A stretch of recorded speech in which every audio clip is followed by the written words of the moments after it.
अनमोल वचन।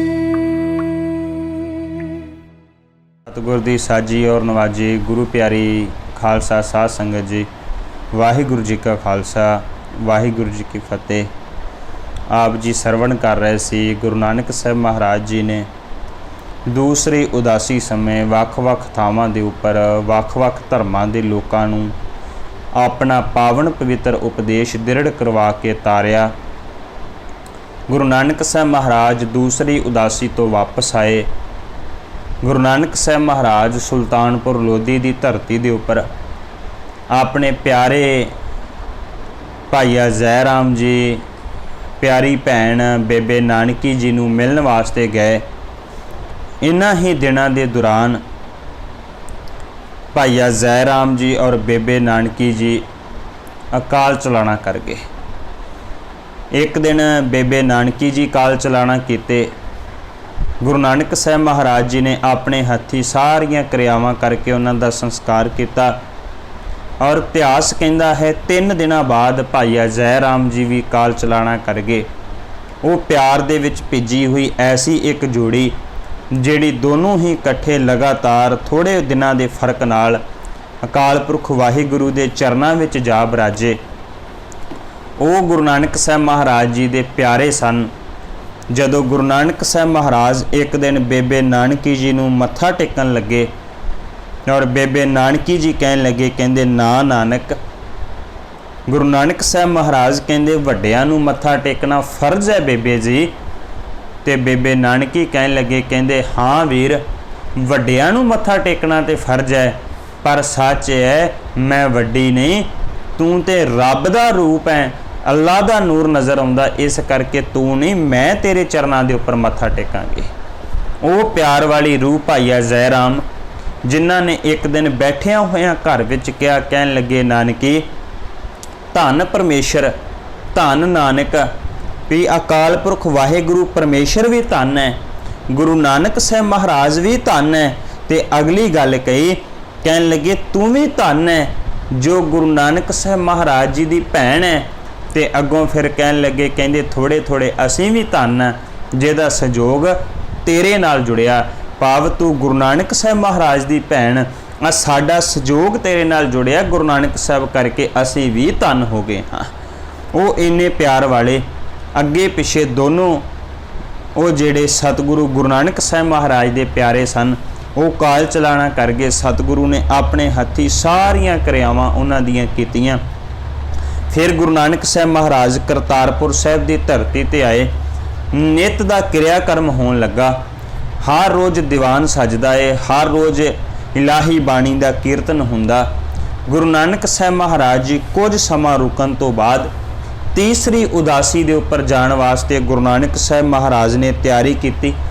उस तरह एक गुरु नानक साहब महाराज आप है, नाल उन्हां दे प्यारा साथी भाई मरदाना जी ते गुरु नानक साहब महाराज ते भाई मरदाना जी दोनों जाने तीसरी उदासी ते जाण वास्ते तैयार हुए।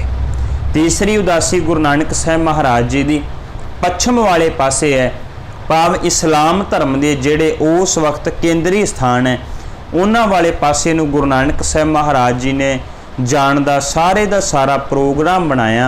तो गुरु नानक साहब महाराज करतारपुर तो चल के मक्के वाले पासे नूं भाव इस्लाम के जिहड़े धार्मिक स्थान उन्हां वाले पासे नूं गए। तो गुरु नानक साहब महाराज जी सारियां तो पहलां उस समय के दौरान गुरु नानक साहब महाराज पाकपटन की धरती के उपर गए।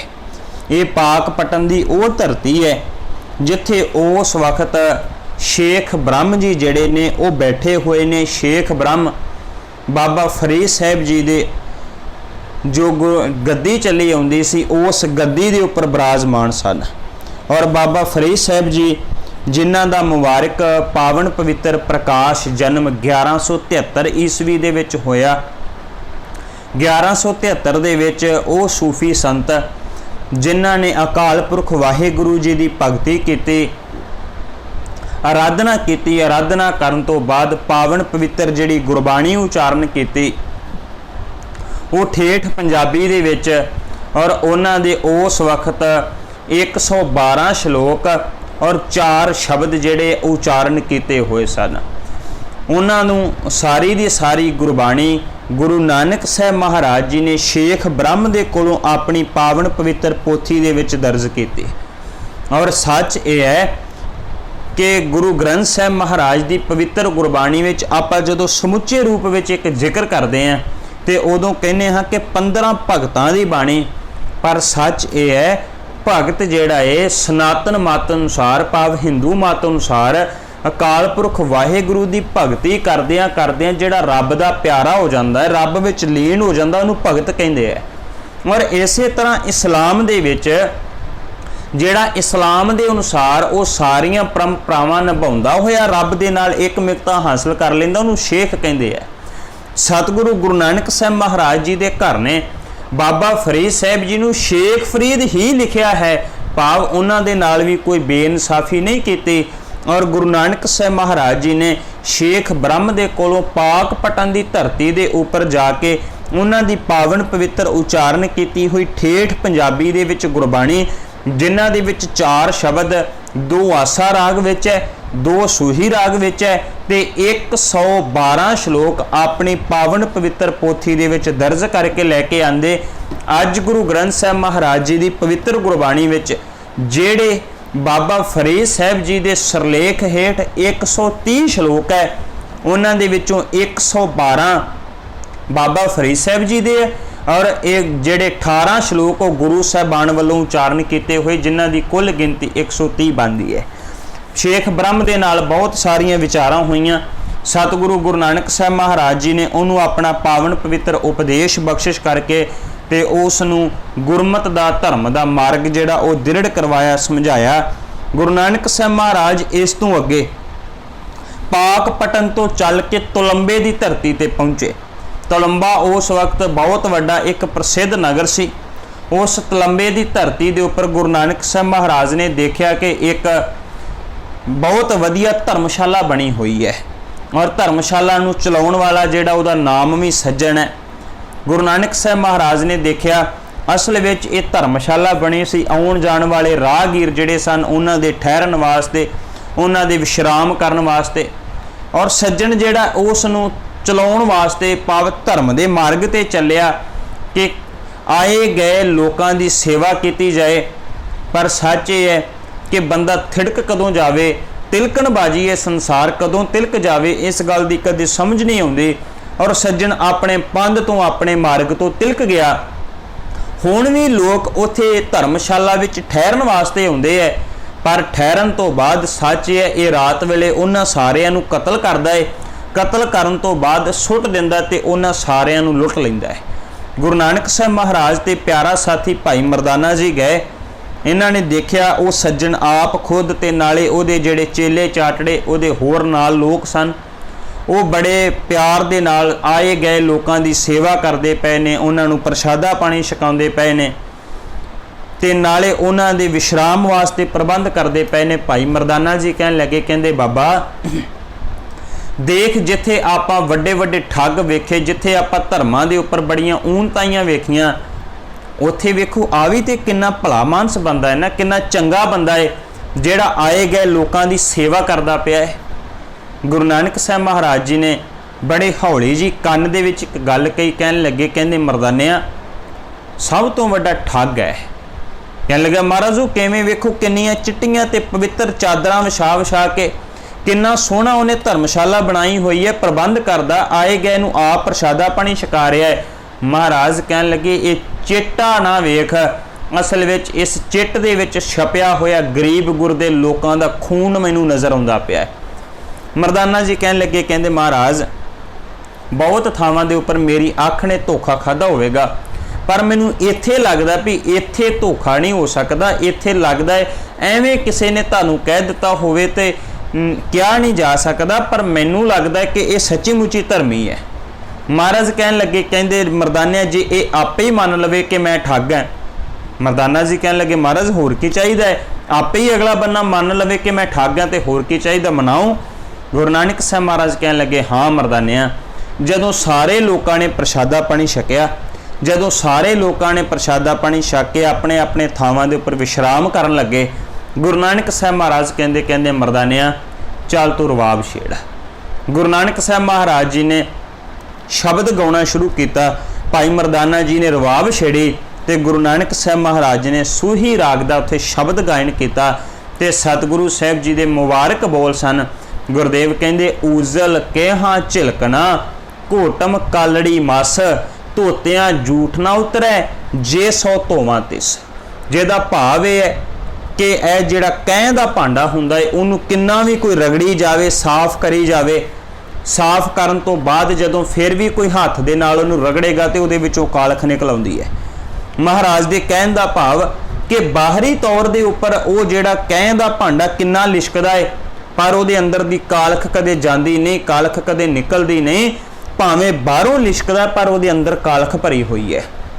अगला वचन क्या सतगुर ने, गुरुदेव कहंदे ने सज्जन सेई नाल मैं चलदियां नाल चलन जिथे लेखा मंगीए तिथे खड़े दसन। सतगुरु कहंदे ने सज्जन वो नहीं हुंदे जेड़े केवल ते केवल बाहरी तौर दे उपर संसार च ही साथ देण। सज्जन वो हुंदे है जिथे रब दे घर विच लेखा मंगिया जावे ते उत्थे भी नाल साथ देण विच आउंदे होण, उत्थे भी साथी होण, उन्हां नूं असल सज्जन कहा जांदा है।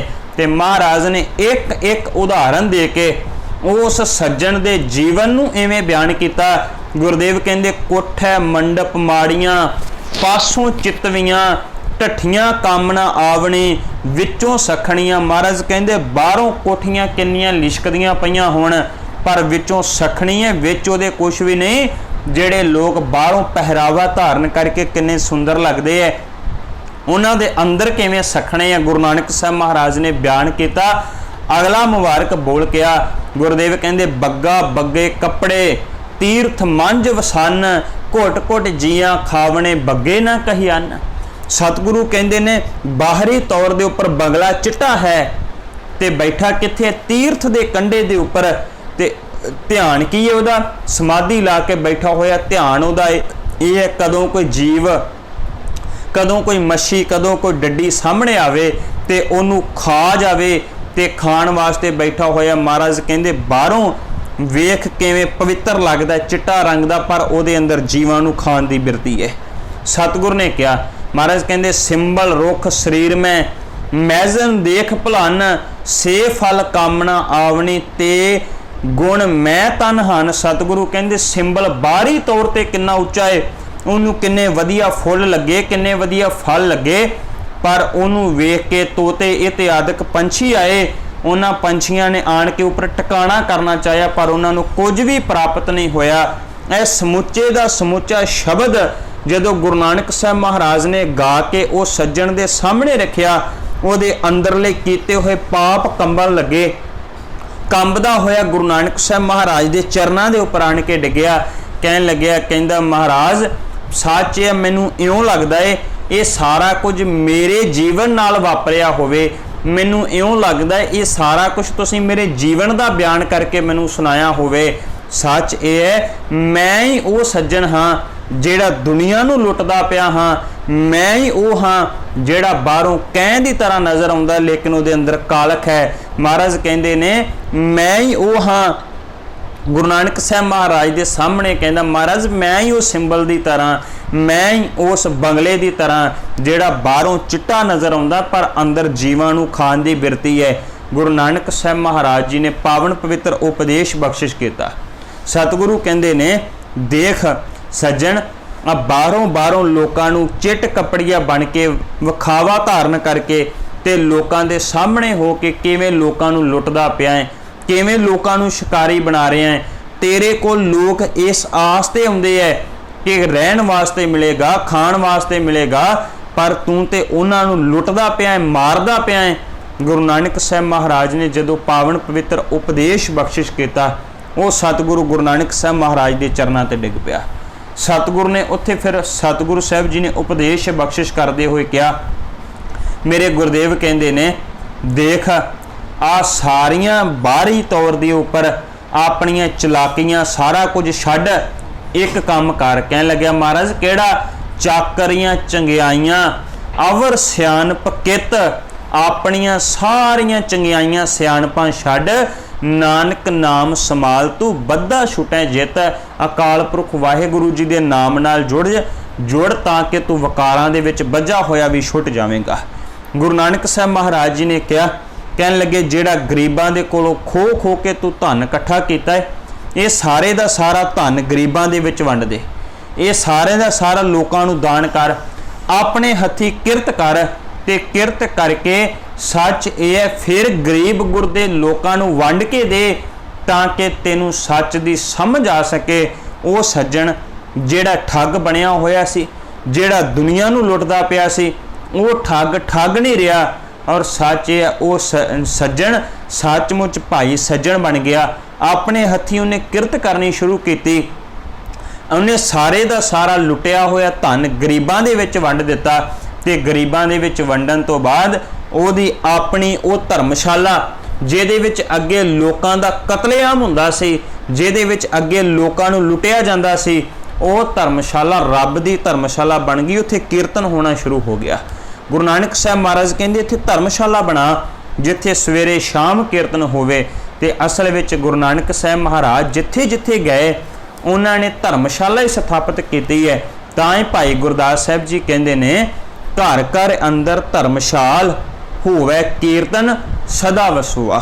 ਗੁਰੂ ਨਾਨਕ ਸਾਹਿਬ ਮਹਾਰਾਜ ਜਿੱਥੇ ਗਏ ਧਰਮਸ਼ਾਲਾ ਬਣਵਾਈ ਤਾਂ ਕਿ ਉੱਥੇ ਕੀਰਤਨ ਹੋਵੇ, ਰੱਬੀ ਇਬਾਦਤ ਹੋਵੇ, ਅਕਾਲ ਪੁਰਖ ਵਾਹਿਗੁਰੂ ਦੀ ਉਸਤਤ ਹੋਵੇ ਤੇ ਉਹ ਸੱਜਣ ਸੱਚਮੁੱਚ ਭਾਈ ਸੱਜਣ ਬਣ ਗਿਆ। ਇੱਕ ਸ਼ਬਦ ਸੁਣਿਆ ਉਹਨੇ ਗੁਰੂ ਨਾਨਕ ਸਾਹਿਬ ਮਹਾਰਾਜ ਤੋਂ, ਇੱਕ ਸ਼ਬਦ ਦੇ ਨਾਲ ਉਹਦੀ ਜ਼ਿੰਦਗੀ ਬਦਲ ਗਈ। ਮੈਨੂੰ ਖਿਮਾ ਕਰਿਓ, ਅੱਜ ਵੀ ਬਹੁਤ ਸਾਰੇ ਲੋਕ ਧਾਰਮਿਕ ਲਿਬਾਸ ਦੇ ਵਿੱਚ ਦੁਨੀਆ ਨੂੰ ਕਿਵੇਂ ਲੁੱਟਦੇ ਪਏ ਨੇ। ਸੱਚ ਇਹ ਹੈ ਜਿਹੜੀ ਬਾਣੀ ਦੇ ਨਾਲ ਸਤਿਗੁਰੂ ਨੇ ਸੱਜਣ ਨੂੰ ਤਾਰ ਦਿੱਤਾ, ਪਾਰ ਉਤਾਰਾ ਕਰ ਦਿੱਤਾ, ਉਸੇ ਬਾਣੀ ਦਾ ਓਟ ਆਸਰਾ ਲੈ ਕੇ ਉਹ ਦੁਨੀਆ ਨੂੰ ਲੁੱਟਦੇ ਪਏ ਨੇ। ਕੇਵਲ ਤੇ ਕੇਵਲ ਬਾਹਰੀ ਤੌਰ ਦੇ ਉੱਪਰ ਅੱਜ ਵੀ ਬੰਗਲੇ ਦੀ ਬਿਰਤੀ ਵਾਲੇ ਬਹੁਤ ਸਾਰੇ ਐਸੇ ਲੋਕ ਹੈ ਜਿਨ੍ਹਾਂ ਦਾ ਪਹਿਰਾਵਾ ਧਰਮ ਵਾਲਾ ਹੋਵੇਗਾ ਪਰ ਉਹ ਦੁਨੀਆ ਨੂੰ ਲੁੱਟਦੇ ਪਏ ਨੇ। ਤਾਂ ਹੀ ਗੁਰੂ ਨਾਨਕ ਸਾਹਿਬ ਮਹਾਰਾਜ ਜੀ ਨੇ ਬਖਸ਼ਿਸ਼ ਕਰਕੇ ਕਿਹਾ, ਕਹਿੰਦੇ ਆ ਬਾਹਰੋਂ ਬੜਾ ਚੰਗਾ ਲੱਗਦਾ ਹੈ, ਗੱਲੀ ਅਸੀਂ ਚੰਗੀਆਂ ਆਚਾਰੀ ਬੁਰੀਆਂ। ਬਾਹਰੋਂ ਗੱਲਾਂ ਦੇ ਨਾਲ ਬੜਾ ਚੰਗਾ ਲੱਗਦਾ ਹੈ ਪਰ ਆਚਰਣ ਕੈਸਾ ਹੈ, ਕਿਰਦਾਰ ਕੈਸਾ ਹੈ, ਉਹ ਤੇ ਸਭ ਤੋਂ ਬੁਰਾ ਹੈ। ਮੇਰੇ ਗੁਰਦੇਵ ਪਿਤਾ ਕਹਿੰਦੇ ਇਸ ਤਰ੍ਹਾਂ ਦੇ ਨਾਲ ਉਹ ਬਹੁਤ ਸਾਰੇ ਐਸੇ ਲੋਕ ਹੈ ਜਿਹੜੇ ਅੱਜ ਵੀ ਬੰਗਲੇ ਦੀ ਬਿਰਤੀ ਵਾਲੇ ਤੁਰੇ ਫਿਰਦੇ ਤੇ ਦੁਨੀਆ ਨੂੰ ਲੁੱਟਣ ਦਾ ਯਤਨ ਕਰਦੇ ਹੈ। ਤਾਂ ਹੀ ਸਤਿਗੁਰ ਦੀ ਗੁਰਬਾਣੀ ਨੇ ਜਿਹੜੇ ਬਾਹਰੀ ਤੌਰ ਦੇ ਉੱਪਰ ਪਹਿਰਾਵਿਆਂ ਵਾਲੇ ਲੋਕ ਹੈ ਉਹਨਾਂ ਸਾਰਿਆਂ ਦਾ ਜ਼ਿਕਰ ਕਰਕੇ ਉਹਨਾਂ ਦਾ ਖੰਡਨ ਕਰਕੇ ਕਿਹਾ। ਗੁਰਦੇਵ ਕਹਿੰਦੇ ਨੇ ਬਾਬਾ ਕਬੀਰ ਸਾਹਿਬ ਦੀ ਮੁਬਾਰਕ ਰਸਨਾ ਤੋਂ ਕਹਿੰਦੇ ਨੇ ਗੱਜ 3.5 ਧੋਤੀਆਂ ਆ ਧਰਮ ਦਾ ਪਹਿਰਾਵਾ ਧਾਰਨ ਕੀਤਾ ਹੋਇਆ ਪਰ ਹੈ ਠੱਗ। ਗੱਜ 3.5 ਧੋਤੀਆਂ ਤੇਹਰੇ ਪਾਇਨ ਤੱਗ, ਗਲੀ ਜਿਨ੍ਹਾਂ ਜਪ ਮਾਲੀਆਂ ਲੋਟੇ ਹੱਥ ਨਿਬੱਗ। ਓਏ ਹਰ ਕੇ ਸੰਤ ਨਾ ਆਖੀਏ ਬਨਾਰਸ ਕੇ ਠੱਗ, ਜਿਨ੍ਹਾਂ ਨੇ ਬਾਹਰੀ ਤੌਰ ਦੇ ਉੱਪਰ ਧਰਮ ਦਾ ਪਹਿਰਾਵਾ ਧਾਰਨ ਕੀਤਾ ਹੈ ਪਰ ਉਹਨਾਂ ਦੇ ਅੰਦਰ ਕੋਈ ਸੱਚ ਨਹੀਂ, ਅੰਦਰ ਕੋਈ ਚੰਗੇ ਗੁਣ ਨਹੀਂ, ਕੋਈ ਆਚਰਣ ਚੰਗਾ ਨਹੀਂ, ਕੋਈ ਕਿਰਦਾਰ ਚੰਗਾ ਨਹੀਂ। ਤੇ ਸਤਿਗੁਰੂ ਕਹਿੰਦੇ ਨੇ ਅਸਲ ਵਿੱਚ ਉਹ ਬਨਾਰਸ ਦੇ ਠੱਗ ਪਾਓ। ਠੱਗ ਲੋਕ ਹੈ, ਧਰਮ ਦੇ ਨਾਮ ਦੇ ਉੱਪਰ ਠੱਗੀਆਂ ਮਾਰਦੇ ਪਏ ਨੇ, ਧਰਮ ਦੇ ਨਾਮ ਉੱਪਰ ਲੁੱਟਦੇ ਪਏ ਨੇ, ਲੋਕਾਂ ਨੂੰ ਮਾੜੇ ਚੰਗੇ ਦਿਨਾਂ ਦੀ ਵਿਚਾਰ ਵਿੱਚ ਪਾ ਕੇ ਲੁੱਟਦੇ ਪਏ ਨੇ। ਉਹਨਾਂ ਦੇ ਅੰਦਰ ਧਰਮ ਨਹੀਂ, ਉਹ ਅੰਦਰੋਂ ਠੱਗ ਹੈ। ਐਸੇ ਬਹੁਤ ਸਾਰੇ ਉਸ ਵਕਤ ਵੀ ਸਨ ਗੁਰੂ ਨਾਨਕ ਸਾਹਿਬ ਮਹਾਰਾਜ ਜੀ ਨੇ ਜਿਹੜੇ ਜੱਗ ਦੇ ਵਿੱਚ ਪ੍ਰਗਟ ਕੀਤੇ। ਇੱਦਾਂ ਦੇ ਅੱਜ ਵੀ ਬਹੁਤ ਸਾਰੇ ਹਨ ਜਿਹੜੇ ਧਰਮ ਦੇ ਬੁੱਕਲ ਦੇ ਵਿੱਚ ਲੋਕੇ ਬਾਹਰੀ ਤੌਰ ਦੇ ਉੱਪਰ ਧਰਮੀਆਂ ਵਾਲਾ ਪਹਿਰਾਵਾ ਧਾਰਨ ਕਰਕੇ ਅੰਦਰੋਂ ਸੱਚਮੁੱਚ ਠੱਗ ਬਣੇ ਹੋਏ ਨੇ ਉਹ ਸੱਜਣ ਦੀ ਤਰ੍ਹਾਂ। ਤੇ ਗੁਰੂ ਨਾਨਕ ਸਾਹਿਬ ਮਹਾਰਾਜ ਜੀ ਨੇ ਜਿੱਥੇ ਉਸ ਸੱਜਣ ਨੂੰ ਕਿਹਾ, ਸੱਜਣਾ ਸੱਜਣ ਸਈ ਨਾਲ ਮੈਂ ਚੱਲਦਿਆਂ ਨਾਲ ਚਲਨ, ਜਿੱਥੇ ਲੇਖਾ ਮੰਗੀਏ ਤਿੱਥੇ ਖੜੇ ਦਸਨ। ਉਹ ਗੁਰੂ ਨਾਨਕ ਸਾਹਿਬ ਮਹਾਰਾਜ ਅੱਜ ਸਾਨੂੰ ਵੀ ਕਹਿ ਰਹੇ ਨੇ ਕਿ ਸੱਚ ਹੈ ਤੁਸੀਂ ਵੀ ਸਾਰੇ ਐਵੇਂ ਹੀ ਹੋ। ਉਹ ਸੱਜਣ ਬਣੋ ਜਿਹੜੇ ਤੋੜ ਤੱਕ ਸਾਥ ਨਿਭਾਉਣ ਵਾਲੇ ਹੋਣ, ਜਿਹੜੇ ਰਸਤੇ ਦੇ ਵਿੱਚ ਸਾਥ ਛੱਡ ਜਾਣ ਉਹਨਾਂ ਨੂੰ ਸੱਜਣ ਨਹੀਂ ਕਿਹਾ ਜਾਂਦਾ। ਮੇਰੇ ਗੁਰੂ ਬਾਬੇ ਨੇ ਥਾਂ ਪਰ ਥਾਂ ਜਾ ਕੇ ਇਹ ਇਸਲਾਮਿਕ ਇਲਾਕਿਆਂ ਦੇ ਵਿੱਚ ਪੱਛਮੇ ਵਾਲੇ ਪਾਸੇ ਨੂੰ ਜਾ ਕੇ ਤੇ ਸੰਸਾਰ ਦੇ ਲੋਕਾਂ ਦਾ ਪਾਰੇ ਉਤਾਰਾ ਕੀਤਾ, ਉਧਾਰ ਕੀਤਾ। ਇੰਨੀਆਂ ਬੇਨਤੀਆਂ ਪ੍ਰਵਾਨ, ਭੁੱਲ ਚੁੱਕ ਦੀ ਖਿਮਾ। ਵਾਹਿਗੁਰੂ ਜੀ ਕਾ ਖਾਲਸਾ, ਵਾਹਿਗੁਰੂ ਜੀ ਕੀ ਫਤਿਹ।